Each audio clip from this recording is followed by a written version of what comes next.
Ayan. O, di ba, walang kahalo-halong, hindi napilitan, no? Hindi napilitan yung, pagsabi nun. Amen. Grabe yung praise and worship. Alam nyo po ba, isa sa mga struggle ko as a preacher, pag ako yung naka-assign, deep in my heart, gusto ko sobrang ganda ng worship. Di ba, who would not want to have a very good worship experience on a Sunday morning? Tama ba? O, kaya lang, pag ikaw yung preacher, yung isa sa pressure, how do I follow it up? Kasi hindi ko alam kung saan ko isi-set yung tone eh. Kasi everybody who have encountered the Lord during singing of worship, talagang emotionally high yan. Diba? All the positive emotions are there. And I want you to take hold of it, no? Especially if that emotion is coming from a heart that is fully in awe of God and how good He is. Amen? Ayan, no? So ngayon, hindi ko alam kung paano natin ita-transition, no, sa ating topic this morning, but let us just start by praying to God that, He open up our hearts and our minds this morning for the word that we will be preached today. Amen ba? Sige, so join me in prayer. Heavenly Father, I want to thank you for this day. Thank you for the lives of the ministers. Thank you for the lives of the praise and worship team, Panginoon, for anointing them, Lord God, that they have truly paved the way for us to be in your presence this morning. And Lord, as we listen to your word, I pray that may your Holy Spirit just move in this place, move in the hearts and minds of your people, even those who are watching us online, Panginoon, because I know that whatever is in store for us this morning is a treasure that is incomparable, Panginoon, sa anuman na pwede pa naming makuha sa mundong ito. And this morning, God, I just pray that may your name and may your name alone be glorified in our lives, that it will cause transformation in our hearts, that we will not just become better Christians, but better people of this world, Panginoon. Maraming pong salamat. In Jesus' name we pray. Amen. So now we are in the second part of our new series entitled, Counter-Culture. So bakit ba ulit ito yung series na ating pagdadaanan for the next 4 weeks? It's because nowadays, ang usapin po ng culture, medyo nagiging magulo na talaga. Unlike before, no? What is good and what is bad, in the past, very clear po yan. Tama po ba?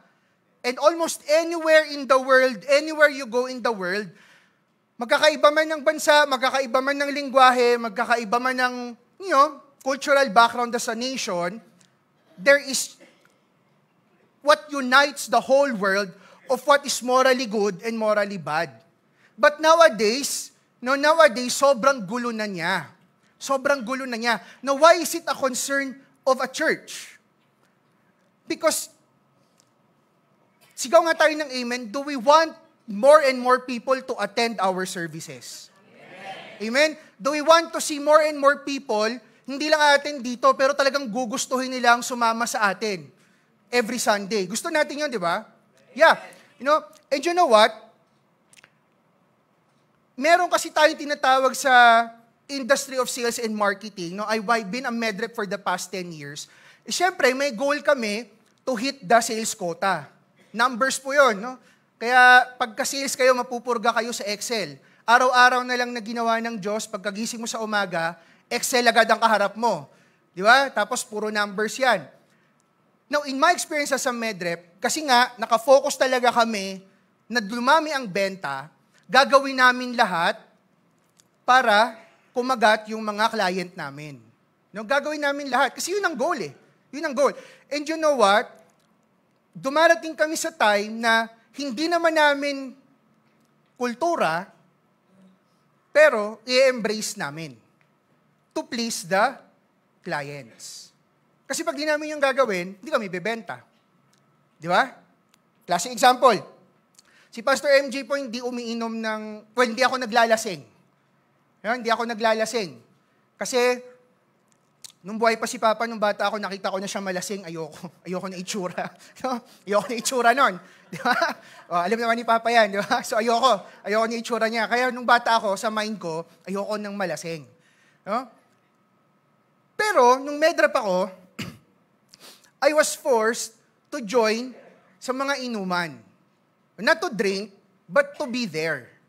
To be there. No? To be there, punta ka dun sa bar, punta ka sa bahay, kasi magiinuman sila. Yun ang culture nila eh. If I'm not there, hindi ako magugustuhan ng doktor, hindi ako bebenta. Tama?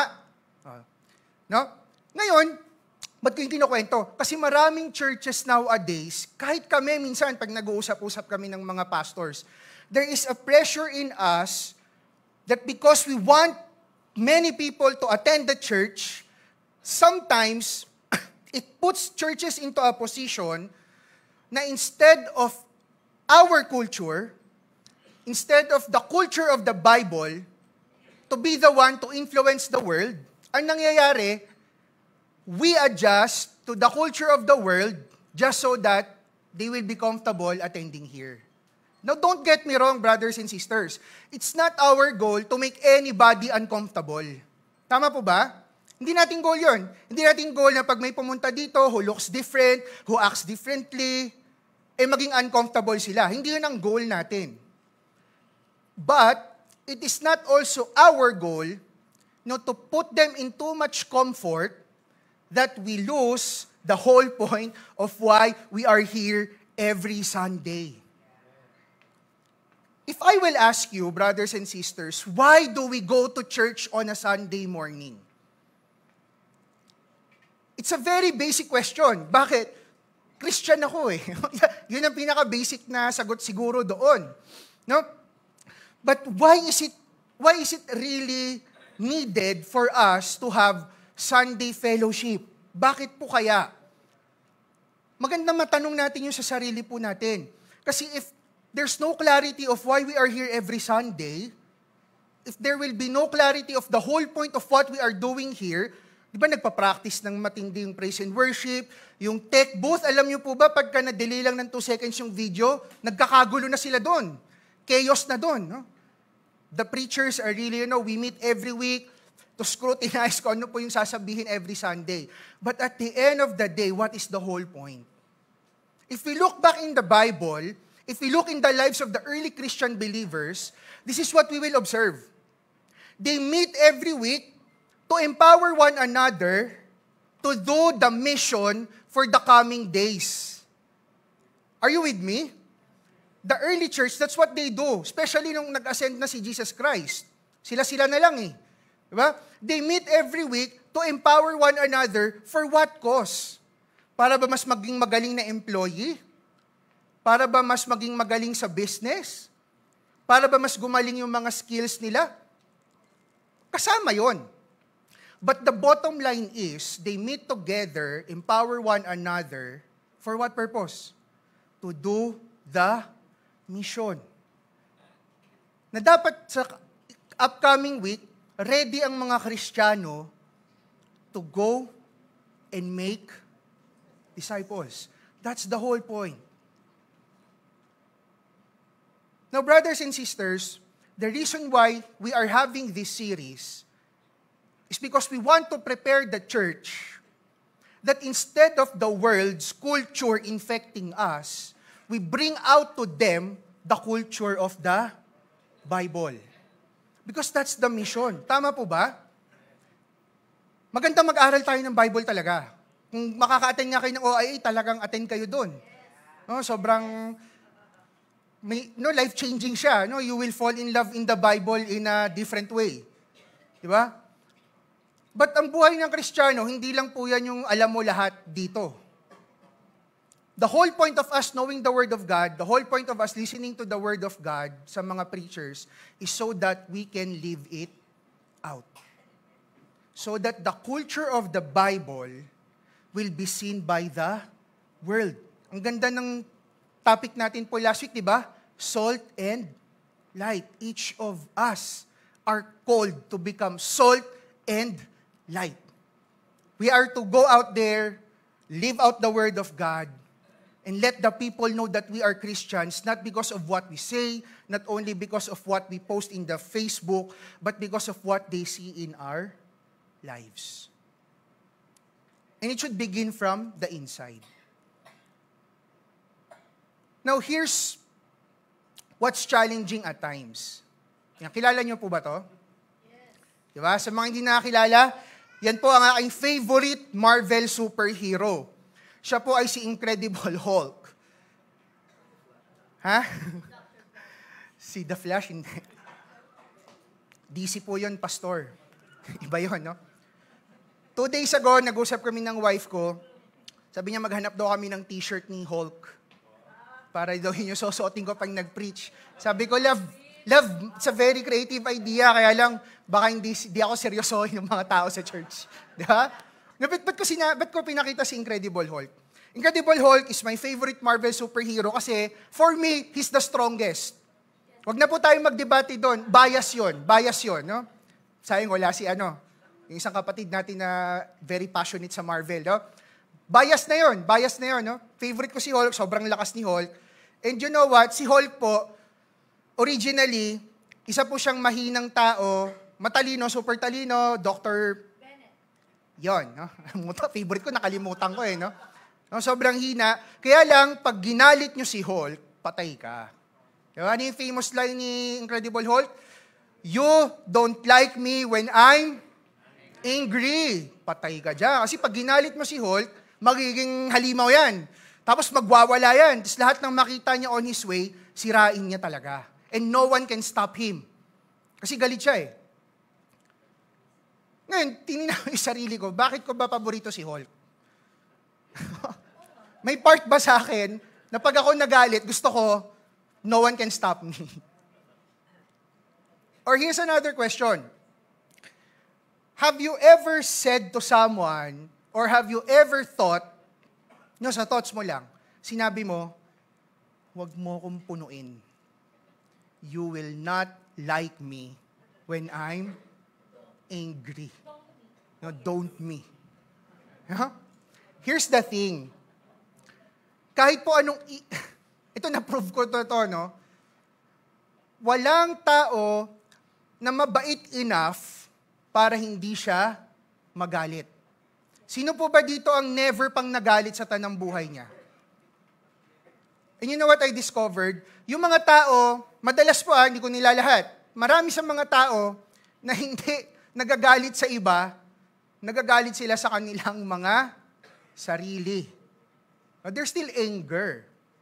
But the point is, no one can avoid being angry. Now, kung titingnan natin ang nangyayari sa mundo ngayon, what's being spoken sa social media, di ba? Nakikita natin yung mga influencers na ibang sumisikat, na yung isa nga sa kanila, na-ban na yung mga account. Bakit? Kasi marami ngayon, narinig niyo na po ba yung term na clout? Clout? Pag sinabing clout, pag may issue, magre-react sila ng magre-react lang para lang madaming manonood. Ay kung panonoorin nyo sila, talagang they will say things no holds barred.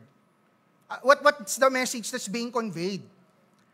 Ang nagiging effect po nun, it gives us a thinking na dahil naramdaman ko yon, dahil ito ang nafe-feel ko, and to protect my, emotions and mental health, I need to speak it out. Do you relate? Do you agree? That's what's being said. Probably not directly, kaya lang po yung nagiging culture ngayon.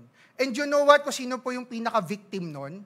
It's not me, it's not the generation po ng mga ahead of us. Ang delikado po doon yung younger generation. Kasi pag yun ang feeding na makuha nila, mahirap yun. I am not sure of how they will deal with life.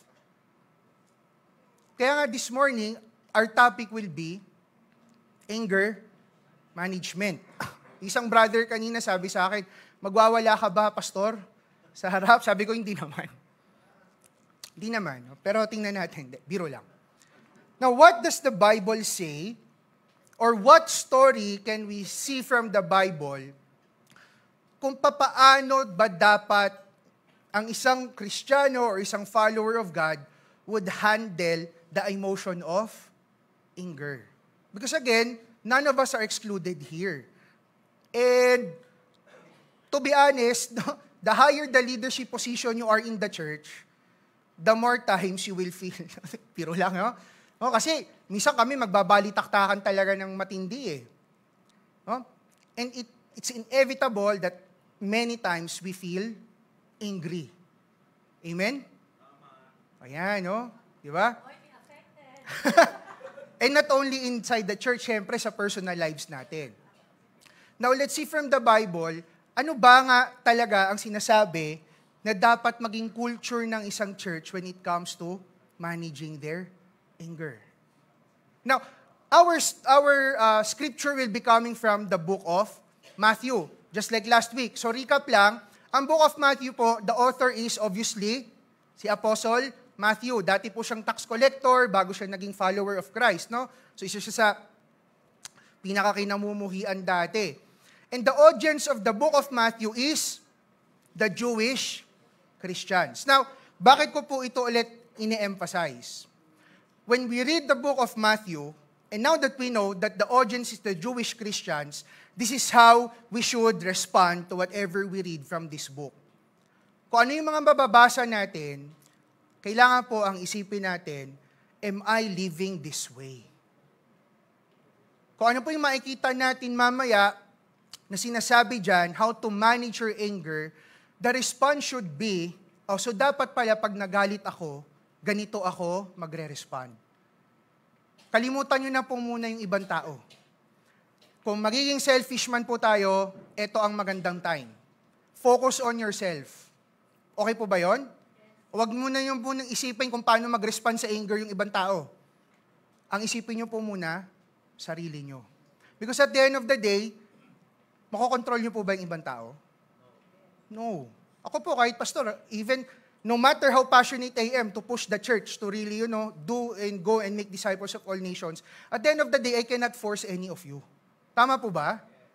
Diba? Pwede ko ba kayong sabihan, pag di ka nagdi-disciple, huwag ka na umattend dito, ha? Hindi ko pwede gawin yun. E di wag, di ba? E di wag, wala man tayong hold doon. So the reason why we're talking about these things, especially coming from this book, the intended audience is us, Christians, is to reflect, ganito ba ako pag nagagalit ako? O pag nagagalit ako, iba? Okay po ba yun? So wag niyo na muna isipin yung mga katabi nyo. Wag niyo na muna isipin yung nakaaway nyo kagabi sa church. No? Wala yun. No? Maging selfish muna kayo. Kayo lang muna. Am I being able to follow this? And syempre, the aim is to show that Christ is King. Now, our main scripture will be coming from these verses. Madami yan, no? Pero hati-hatiin natin isa-isa. Pero basahin lang natin siya ng isang bagsak. No? Sabi dyan, Matthew 21 verses 12 to 17, and Jesus entered the temple and drove out all who sold and bought in the temple. And he overturned the tables of the money changers and the seats of those who sold pigeons. So si Jesus Christ para naging si Hulk.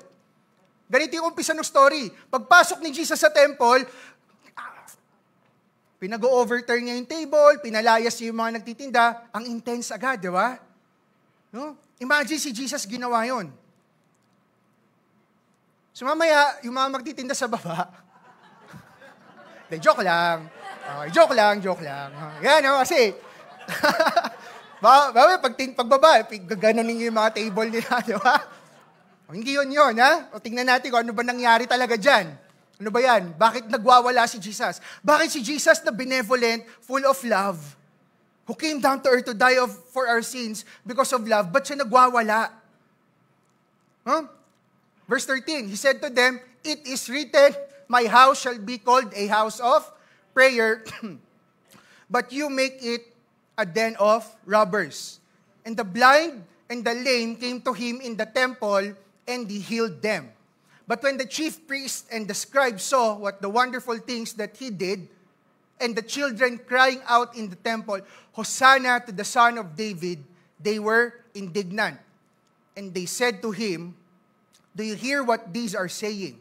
And Jesus said to them, yes, have you never read, out of the mouth of infants and nursing babies, you have prepared praise. And leaving them, he went out of the city to Bethany and lodged there. So kung titingnan natin siya, parang hindi, parang hindi masyadong nagme-make sense yung mga nangyayari. Bakit ko nasabing hindi nag-make sense? Imagine niyo po to ha. I-ano nyo sa mind nyo, yung senaryo. Pumasok si Jesus sa temple, tapos nagwala siya. Pinalayas niya yung mga nagtitinda. After niya panalasin yung mga nagtitinda, ano nangyari? Lumapit yung mga tao para magpagaling. Di ba? After lumapit para magpagaling, sabi ng mga scribes, ang ganda ng ginawa, di ba? Ininsulto siya ng scribes. Pag insulto sa kanya, binigyan ng word, tapos umalis na siya. Pagkababasahin nyo, si Jesus parang bipolar sa unang tingin, no? Kasi galit, tapos nagpagaling, tapos kalmado, tapos umalis. No? Pero ang ganda nito aralin, no? Isa-isahin natin, ba't kaya ganyan yung mga naging response ni Jesus? No? Ngayon, tatanungin ko po kayo, kunyari, talagang ginawa ko yun. Yung mga nagtitinda dyan, pinalayas ko sila. Tapos nakita nyo nagagalit ako. Umalis kayo dito. Gusto nyo magpa-pray sa akin. Tapos nung lalapit kayo sa akin, nakita nyo nagwawala ako. Magpapa-pray pa po ba kayo?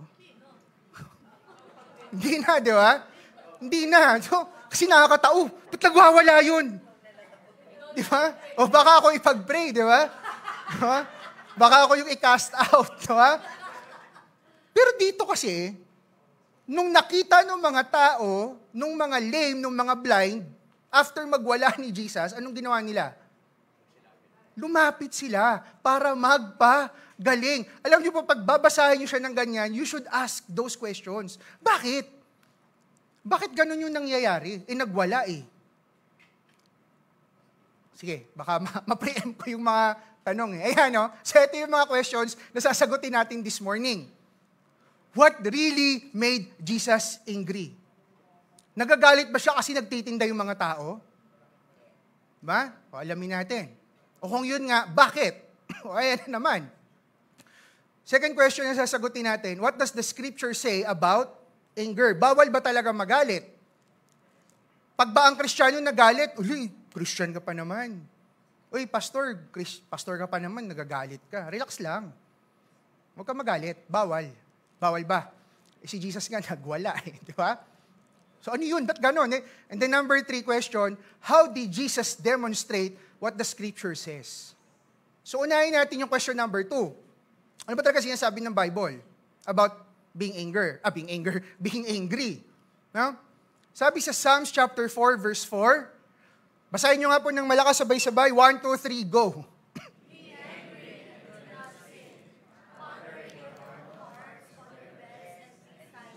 Ayan. So, bawal po ba magalit?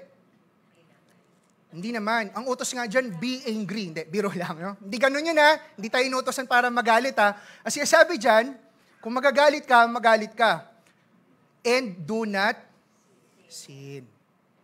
Ano po yung connective dyan? And. So, hindi siya, ang being angry and not sinning, or sinning, hindi po yan contrast. Pwede siyang sabay. Are you with me? Be angry and do not sin. Sinabi din yan sa Ephesians. Sabi sa Ephesians 4:26, be angry and do not sin. Do not let the sun go down on your anger. So dun pa lang, sa 2 verses na nabasa natin, it's clear that feeling angry, take note po I'm talking about feeling angry. Nagagalit ka pa. Nanginginig na yung kalamnan. Nagiging kulay green ka na unti-unti. Wala pang kasalanan doon. And the Bible is very clear, be angry and do not sin.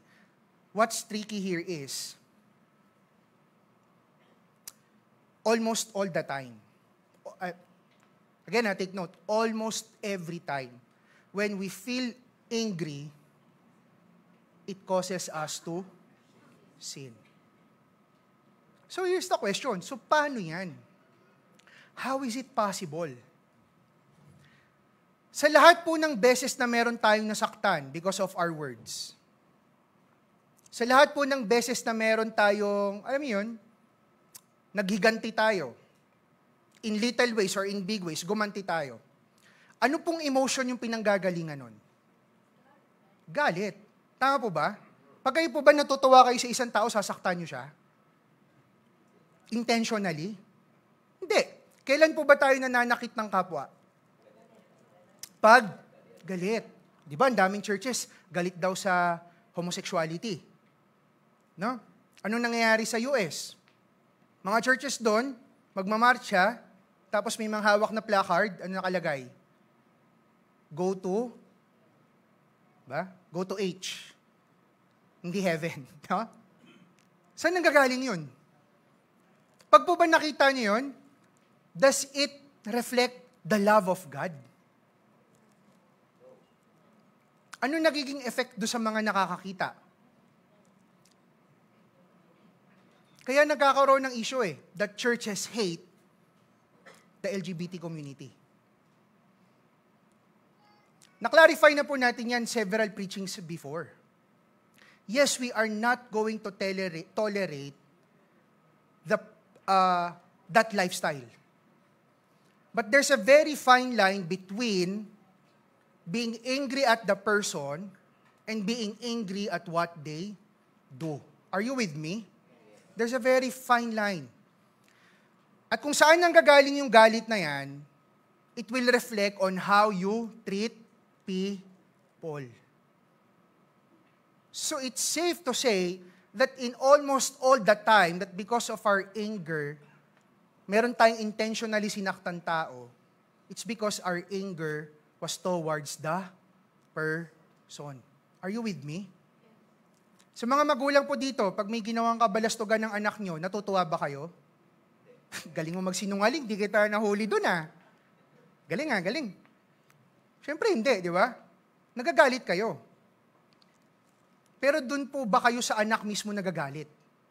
Sa pagkatao niya? Hindi, di ba? Saan po kayo nagagalit? Dun sa kanyang ginawa. Bakit? Kasi alam nyo, pag nagpatuloy yon, hindi magiging maganda para sa kanya. Basahin pa natin yung mangyayari. So tuloy natin. Sabi sa verse 12, And Jesus entered the temple and drove out all who sold and bought, in the temple. And he overturned the tables of the money changers and the seats of those who sold pigeons. Question that comes into my mind when I read the verse, na baka natanong nyo rin po sa sarili nyo, bakit kaya, ano kayang talagang pakay ni Jesus nung pumunta siya sa temple? Ang nangyari po kaya, gusto lang niyang bumisita sa temple, tapos nagkataon yun yung nakita niya. Hindi kasi sinabi dito tama ba? Sabi lang dyan, and Jesus entered the temple. So the question is, una, ba't siya nandyan? Pangalawa, intentional ba yon? Na ang goal ba niya in mind talagang pupunta doon para i-ano yung mga nagtitinda? Tapos bakit? Ano bang meron sa mga nagtitinda dyan? Bakit may money changers? For context lang po, nung time dati, ang kultura nila, actually, I don't know exactly how it works. Hindi naman natin ina-apply dito sa church yan. Pero dati po sa kanila, may tinatawag silang temple tax. Papayag po ba kayo ang Win Alabang may church tax din?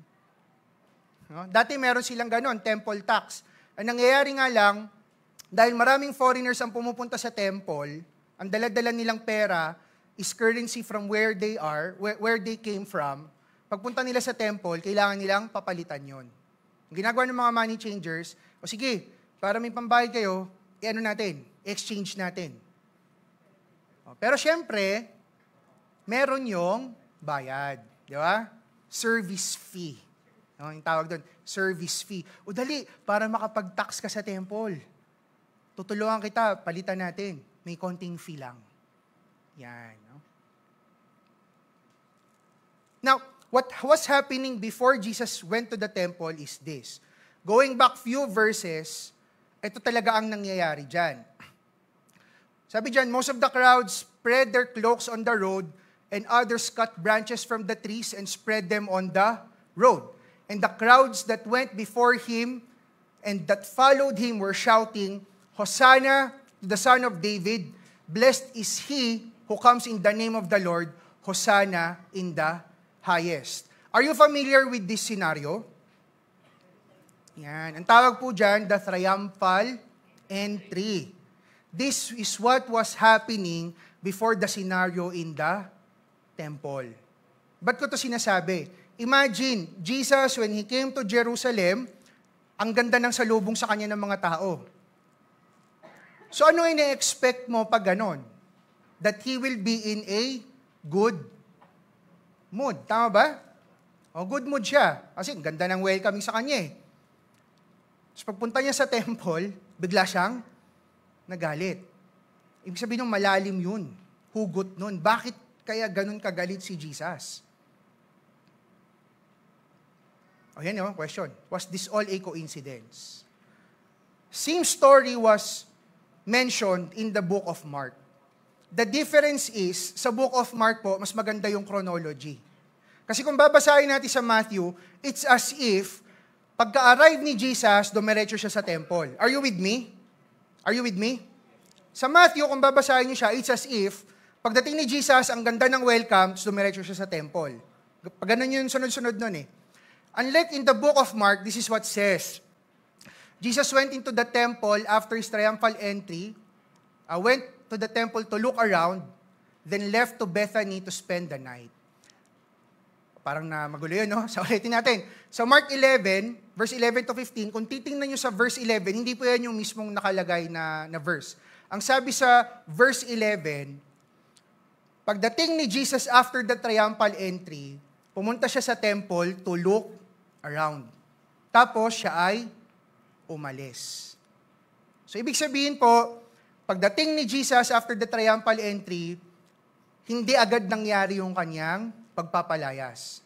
Pumunta siya sa temple to look around. Kasi sabi sa verse 12, the following day, He returned from Bethany to Jerusalem.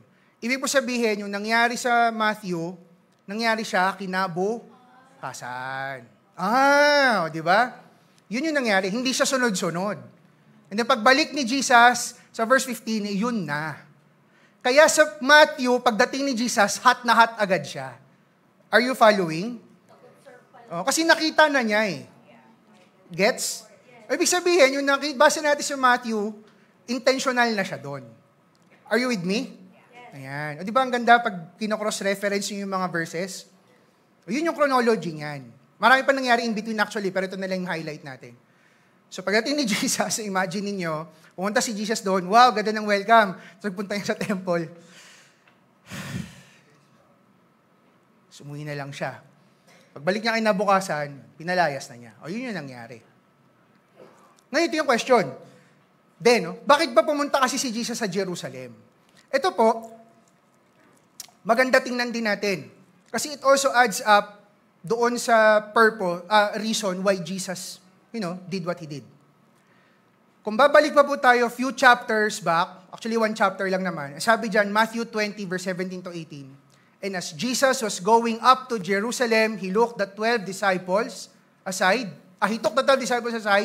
and on the way He said to them, anong sabi niya? Sige, basahin niyo po yung verse 18 kung mababasa niyo. 1, 2, 3, go!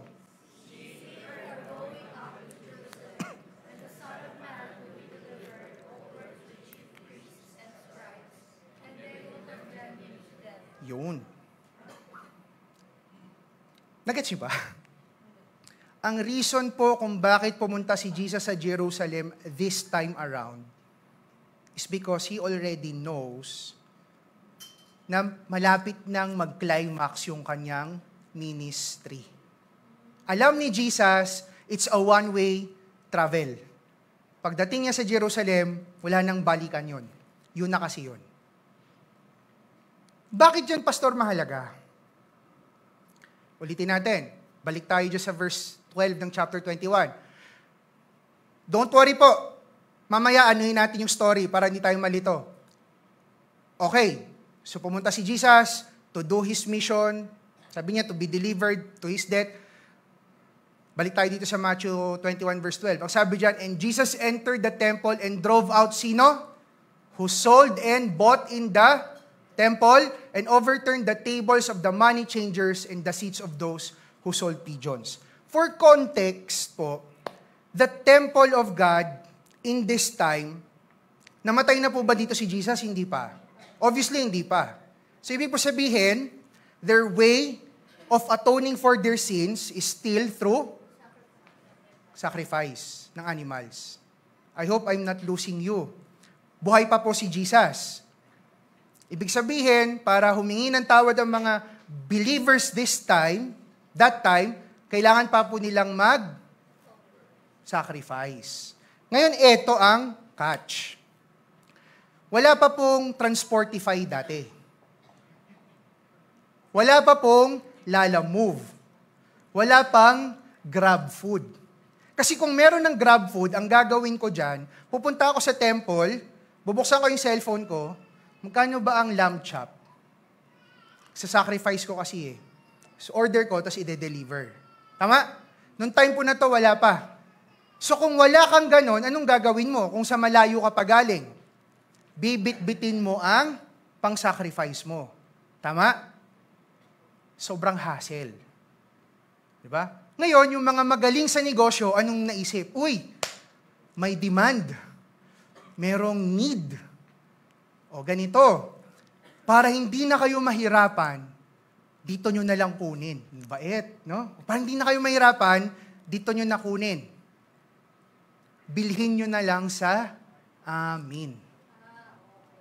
Yun yung binibenta po dyan. Kung babasahin yung history niyan, may mga sheep, may oxen, may oil. Lahat po yon ginagamit for the sacrifice. Parang ang ganda, no? Paano hindi na kayo mahirapan? Dito na kayo bumili ng pang-sacrifice nyo. Gusto nyo mag-sorry kay God? O, dito na kayo bumili. Yun yung itsura po nun. Gusto mo ma-atone yung sins mo? O, paano ka na mahirapan? Dito ka na bumili. Wala kang alaga? O sige, didiscountan na kita. Bili ka dito.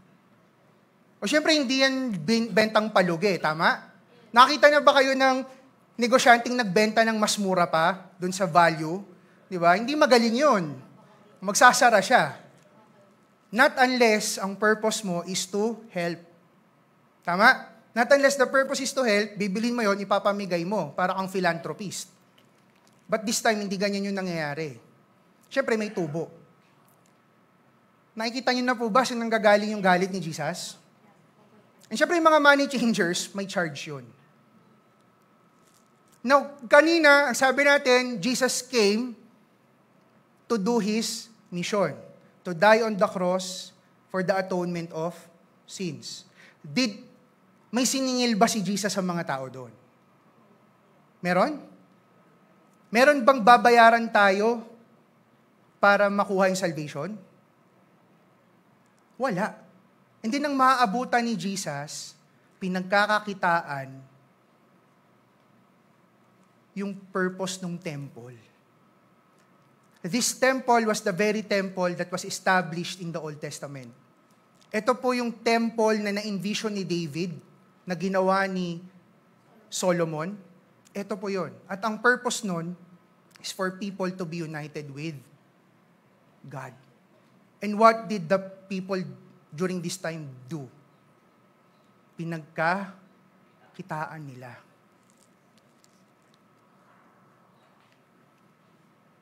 So this is the story so far. Christ entered to Jerusalem and was celebrated. And he saw what was being done in the temple and was angry with what was happening. And saan siya nagagalit? Question. Nagalit ba si Jesus kasi pagpasok niya sa temple, walang welcoming sa kanya? Doon ba siya nagalit? Nagalit ba siya kasi wala siyang cut doon sa benta? Hindi. Knowing what was happening, nagalit po si Jesus kasi instead of the people within the temple tumulong doon sa mga tao to have their sacrifices, ginamit pa nila yung way for personal gain. At the cost of what? Makapag-sorry yung mga tao kay God. Are you with me? Walang issue yun kung gusto nyong kumita ng pera. Sumamaya po, yung mga magtitinda sa baba, safe kayo. Actually, yun yung preaching. Joke lang, no? So, safe kayo. Walang masama. Walang masama. Gusto nyo magtinda dyan? Okay lang. Nagiging masama lang kapag yung work ni God, dito po sa story na to, if the work of God is being misused and being abused at the cost of other people. Doon galing yung galit. So makikita po natin, yung galit ni Jesus was never about what was inflicted towards Him. Inoffend ba si Jesus nung nagtinda? Wala naman, di ba? Are you following me? Saan nagagalit si Jesus? It's not what was inflicted to Him. Nagagalit siya doon sa ginagawa sa ibang tao. Yung ginagawa sa temple. Na supposedly, it's a place for people to commune with God. Lalagyan mo pa ng ganun. Are you with me? And sabi niya sa verse 13, He said to them, "It is written, My house shall be called a house of prayer, but you make it a den of robbers." Oh, quick OIA tayo.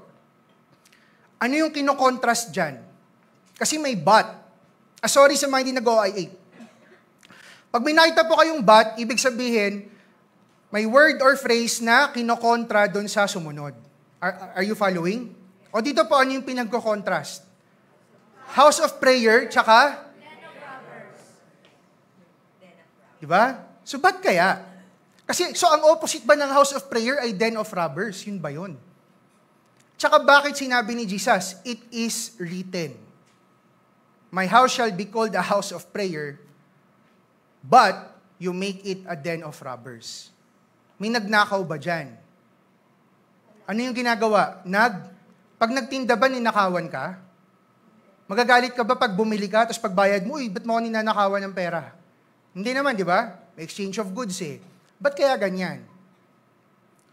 Kung babalikan natin yung Isaiah 56 verses 6 to 7, ang sabi dyan, ito ang ganda. And the foreigners who joined themselves to the Lord to minister to Him, to love the name of the Lord, and to be His servants, everyone who keeps the Sabbath and does not profane it, and holds fast my covenant, this I will bring to my holy mountain, and make them joyful in my house of prayer. Trivia, the temple na pinag-uusapan natin sa Matthew, is in the mountain of Moriah. So Isaiah pa lang, sinabi na, God will build up a temple in the mountain, not only for His chosen people, but for the foreigners as well. So that when they go there, they can be united with God. And this will be my house of what? Prayer.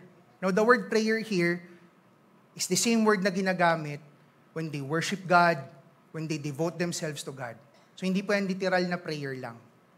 It's more of having that intimate relationship with God. Saan naman galing yung den of robbers? Kung babalikan natin, Jeremiah 7, verse 8 to 11, sabi dyan, Behold, you trust in deceptive words to no avail. Will you steal, murder, commit adultery, swear falsely, make offerings to Baal, and go after the gods that you have not known? And then come and stand before me in this house, which is called by my name, and say, We are delivered, only to go on doing all these abominations. Has this house, which is called by my name, became a den of robbers in your eyes? So ang sinabi ni Jesus na den of robbers, it's not literal. It's a phrase that was used to describe people who are going to the temple saying that they want to be in the Lord but are living otherwise. Are you with me? So ang pinagko-contrast dito ni Jesus is the purpose of God and the intent of men. Do you follow? That's why He said, bakit nyo ginawang den of robbers yung place na dapat for prayer and worship? So why was Christ angry? Because the place intended for people to commune with God through prayer and worship, people used to take advantage of own self-gain. And they turned giving sacrifice to God for the forgiveness of men's sins into something they can profit from. The problem was not that they're trying to make a profit, but they are trying to make a profit out of something that is supposed to be for the Lord. Christ was angry because the work of God is being misused and being abused. Again, hindi po nagalit si Christ because He was offended personally. Doon po sa nangyari. Nagagalit siya because of what's being done with the work of the Lord. Because instead of that temple being a place of refuge, being a place for people to openly come, offer their sacrifices and be with God, ano po nangyari? Mas hirapan pa yung mga tao. That is why, after magalit ni Jesus, ano naging effect? What was the effect? The blind and the lame came to Him. And He healed them. Now it's making sense. Bakit after ni Christ magalit, ano naging effect? People came to be healed. May sinabi po ba dyan na nagpumalag yung mga pinaalis? Wala. Hindi po dyan sinabi na after palayasin, nagalit yung mga pinaalis. Because they know very well what they were doing. In their lens, they understood why Christ was angry. It was not towards them personally. It was not because Christ was offended. It was not because may gusto si Christ mangyari tapos hindi nangyari. It was because they know nawawala na yung purpose ni God sa temple.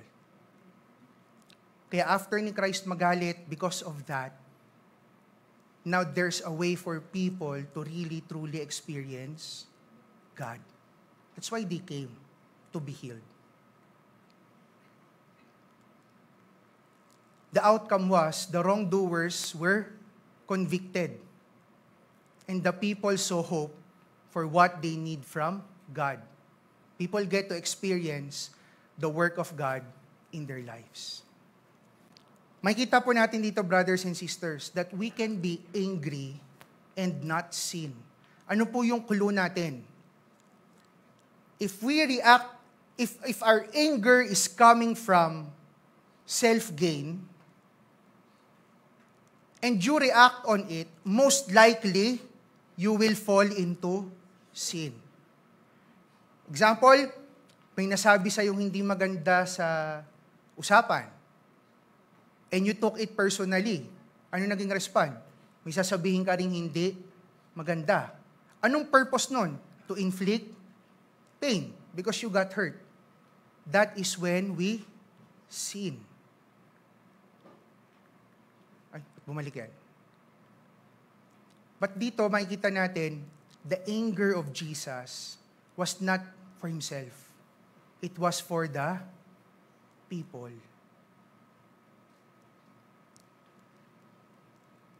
So after He cast out those who misused the temple of God, the needy came to Him and He healed.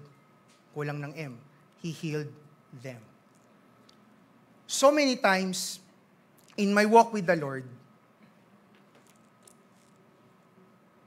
I have leaders who got mad at me. If you know si Pastor Paul, he's been my long-time mentor in this church. And during our relationship, in the course of our relationship, madaming beses po, si Kuya Paul, may mga sinabi sa aking masasakit. Every time he pointed out the things that are wrong about me, every time he pointed out things na kulang sa akin, to truly, makastay ako sa walk in the Lord, he said things that are very hurtful. And I know, during those times na ginagawa ko yung mga bagay na hindi makakatulong sa akin in my walk in the Lord, nagagalit siya. Pero kung titingnan ko, hindi siya nagagalit dahil nakakaabala sa kanya yung ginagawa ko. Are you following? Hindi siya nagagalit dahil yung ginagawa ko, napipigilan yung gusto niyang gawin. Nagagalit siya kasi, if I continue on that path, hindi ko mafulfill ang kalooban ni God sa buhay ko. Sinong mawawalan? Siya ba o ako? Ikaw. Ako. At dun siya nagagalit. Not towards me, but towards what might happen to me. Now, here in this church, I'm not saying na maging church tayo na mainitin ang ulo. Okay lang ba yon? Pangit naman siguro nun, di ba? Ay, doon tayo sa Winalabang. Iyoko, pikon mga tao dun eh. Pakapangit, di ba? Ang Winalabang, kilala kasi pikon. No.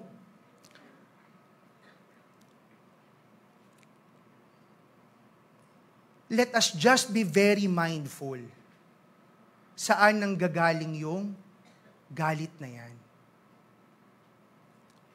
Kung may pupunta po dito that looks different, acts different, talks differently, and we feel uncomfortable,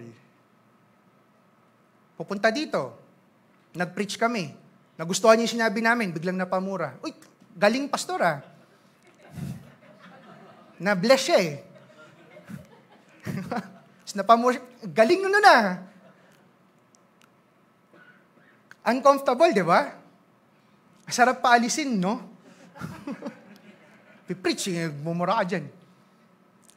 But whenever we feel that, let's search deep in our hearts. Where is it coming from?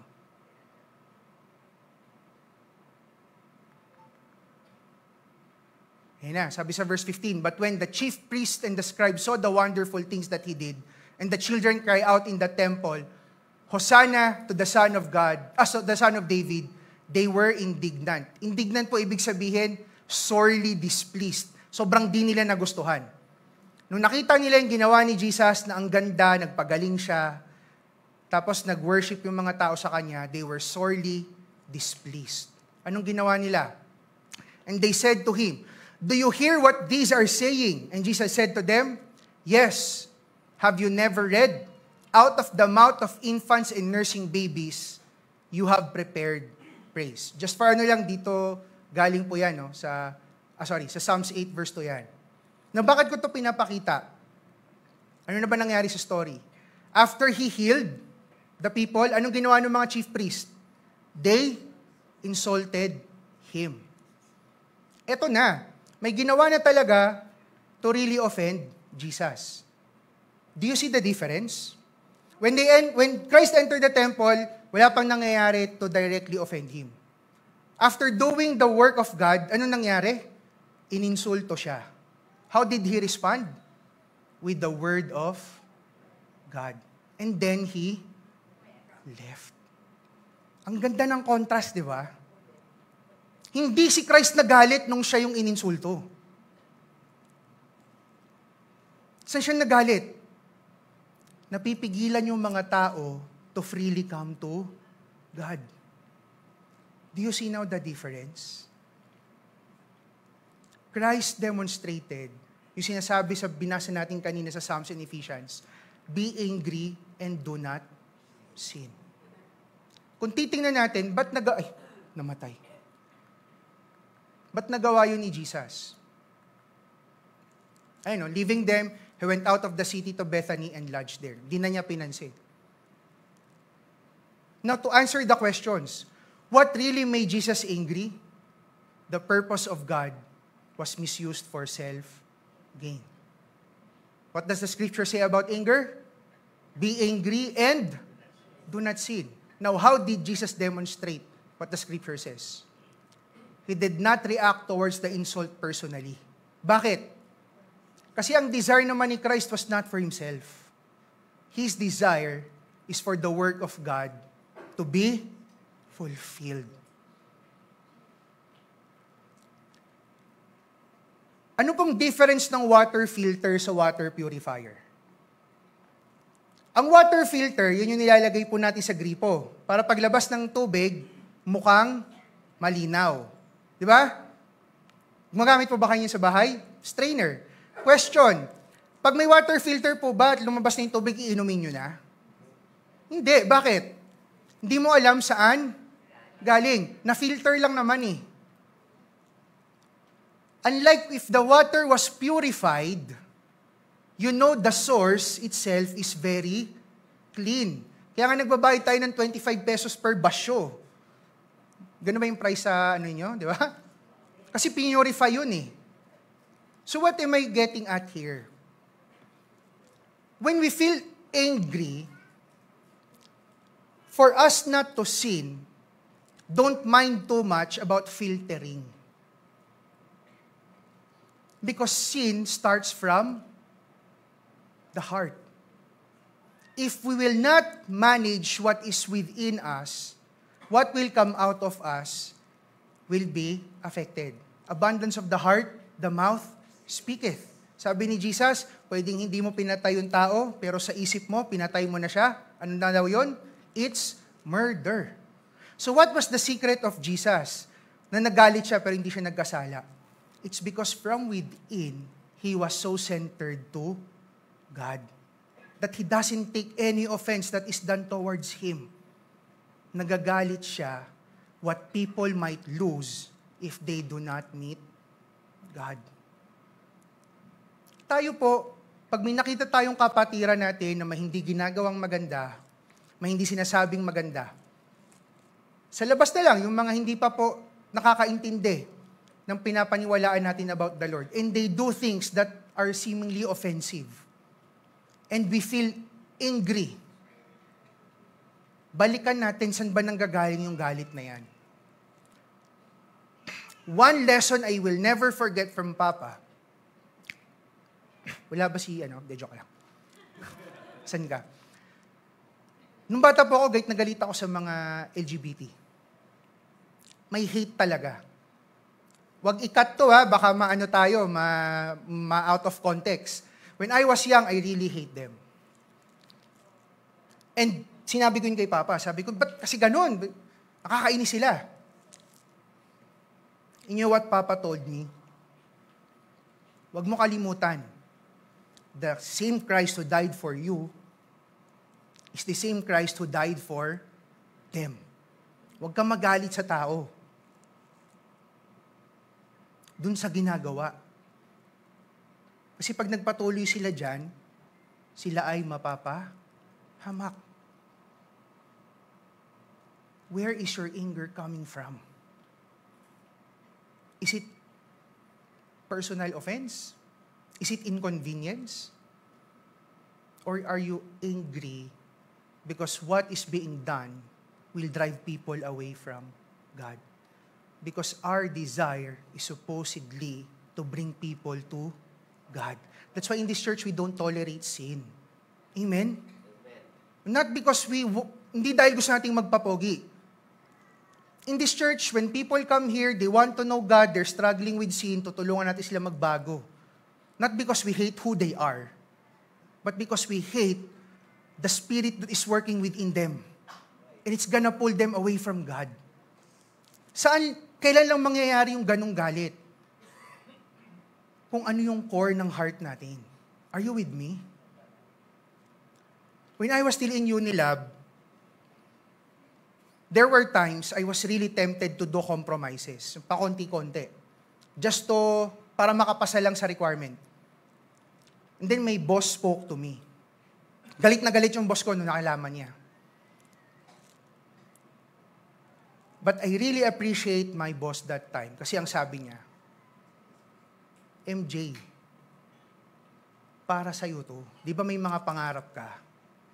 If you continue to do this at nahuli ka, isipin mo na lang yung mangyayari sa mama at papa mo. Isipin mo yung mangyayari sa career mo. Hindi siya nagagalit sa akin dahil hindi ko siya sinunod. Nagagalit siya sa fact na ang ginagawa ko, ikakapahamak ko. Do you see the difference now? Where is it coming from?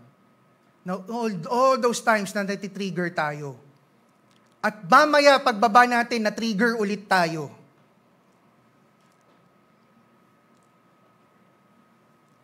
Let's ask ourselves, where is it coming from? I just want to share this very quick. The difference of managing your anger from nurturing it. When you manage something, you are putting it into discipline. But when you nurture it, you protect it. Ang anger po, hindi inaalagaan yan. Dinidisiplina yan. Kaya nga nagpipigil eh. In managing, you evaluate, bakit ako nagagalit? May sinabi siya, ba't ako nagagalit sa sinabi niya? May ginawa siya na nakita ko, ba't ako nagagalit? Pag ni-nurture, gina-justify. Kaya ako nagsalita ng ganun kasi sinabi mo eh. Ba? When you manage it, you take accountability. Pag ni-nurture, conditional. Ano ibig sabihin? Hindi ako magagalit, basta ayusin mo din. And when you manage your anger, you take control of it. Because if you nurture it, it will take control of you. And that's when you will be put to a position that you might sin. Feeling angry will not automatically cause us to sin. But what we choose to do about it can. What we do with our emotions is a reflection of where is it coming from. Nakakalungkot lang nowadays. Alam niyo po ba ang mga non-Christian, they don't need to bash Christians. Kasi po, kapwa Kristiyano ang nangbabash sa kapwa Kristiyano. I am following so many preachers in YouTube. Makikita mo doon, kadalasan, even sa posting sa social media, those who bash the preachers are also fellow Christians. Now, let's search ourselves. If we're gonna say something against someone, is it because feed my pride? Or is it because you're too concerned to that person that you don't want where he or she is headed? Let's not be deceived. How will we know if our anger is indeed not causing us to sin? Ano nangyari nung nagalit si Jesus? People came to be healed. People will understand. People will know, will feel where is it coming from. So when we feel angry, ask yourselves, why are you feeling it? Ito po suggestion ko. Pag nagagalit na kayo, pause muna. Kung maaari, bitawan nyo yung cellphone. Bitawan nyo yan. Huwag kayong pupuntang Messenger, huwag kayong pupunta ng FB, bitawan nyo. Pag nagagalit kayo. Pag-isipan nyo muna, bakit nga ba ako nagagalit? Siya ba talaga ang problema o ako? Yung sinabi ba talaga niya yung problema? O yung the way ko i-process yung sinabi niya? Pinagsalitaan ako ng masama, pastor eh. O ano naman? Totoo ba yon? Ito, personal ko po ito. I'm not saying this is the best method. If a person critiques me, if a person says something offending about me, I process it. Totoo ba yon? Hindi. So, ba't ko intindihin? Totoo ba yon? Oo. O di ayusin mo. Do you follow? Ganun lang naman eh. Yung ba sinasabi niya dahil concerned siya sa akin o dahil binabash lang ako? Kung binabash lang ako, edi bala ka. Diba, wala namang katotohanan eh. I know where I stand on. I know my truth in the Lord. That's where I take my confidence from. So no matter what's said, na bashing lang naman, bala ka. Ang sinasabi ba niya comes from a heart that wants me to improve? Yes. O edi, ayusin ko yung sarili ko. Are you with me? Pag tayo naman nagagalit sa kapwa natin, where is it coming from? Is it because that person inconvenienced us? Is it because that person insulted us? If that's the cause, mag-pause talaga kayo. And don't act on it. You pray to God. What will I pray for, Pastor? That God will take away my anger? Here's my suggestion. You pray to God to help you become better in introspecting. Maybe your pride is getting hurt. Maybe your insecurities are being touched. That's why you're getting angry. Nothing good will come out of it. If it's pride, if it's insecurity, surrender it to the Lord. Don't react on it. Christ was insulted gravely. Alam natin yung nangyari sa kanya nung pinako sa cross, di ba? Dinuraan, kung ano sinabi. Did he react? Ano sinabi niya? Lord, forgive them. But if you see a brother or sister going on a path that will lead them to destruction, wag din tayong papayag. Let's be too angry at sin that we will do everything we can to protect one another. And when people come here with a different walk in life, let's not push them away. We're not gonna tolerate them, of course, for the reason of we want to bring them to God. And also ask if what we do because of it will cause people to know and follow God. If someone says something offending, did something offending, and you have a compelling feeling of doing something about it, tanungin natin paulit-ulit yung sarili natin. Ito bang sasabihin ko? Ito bang gagawin ko? Masasaktan man siya o hindi, will help him to follow God better. At times po, when we correct someone, masakit talaga. Tama? Imagine, nung pinalayas ni Jesus yung mga nagtitinda, ganito kaya yun? Uy, huwag naman kayo dito. Doon na lang kayo. Okay, huwag kayo magtinda kasi, Pwede ba? Okay lang. Wag na ha. I don't think ganon yun. Tingin nyo papansinin siya? Hindi, di ba? Na-offend ba yung mga pinalayas? Malamang, no? Napahiya sila eh. But they know it's coming from the truth. Kaya hindi sila pumalag eh. Do you get my point? Ask yourself, will what I do emulate, reflect, bring people to the love of God? If that's anger is where it's coming from. So my bottom line is this. We flow out from where we source out. What is the center of our desires? Do we desire so much of God na yung anger natin doon na rin nanggagaling? Or are we so full of ourselves that when we are inconvenienced, when we are insulted, we outrage? Brothers and sisters, anger management is just, marami tayong pwedeng sabihin dyan, mag-deep breathing kayo, kumausap muna kayo ng mga close friends nyo, etc., etc. But all of those things are just filters. The most important thing is what's going on in your mind, what's the condition of your heart. If that is fixed, you're 100 steps ahead in managing your anger. If we will learn to always ask ourselves first before we do something, we're miles and miles ahead in managing our anger. Everything else, supplementary na lang. My point here this morning is this. Since we're talking about culture in the church, hindi po maiwasan magkainisan talaga. What's our safety net? If we build a culture in this church that our ultimate desire is God, that our ultimate desire is His work, not ourselves. Hindi kung sino yung mas magaling. Hindi kung sino yung mas tama. Hindi kung sino yung nihayabangan lang tayo or what. That's no longer the issue.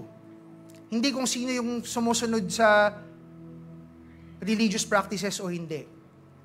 Bottom line is, we want people, we want our brothers and sisters to be with God. Amen? Sige po, let's pray. Lord, thank you for your word. I pray, Father, that the message really was embedded in our hearts, Panginoon. It was very rich, Lord God.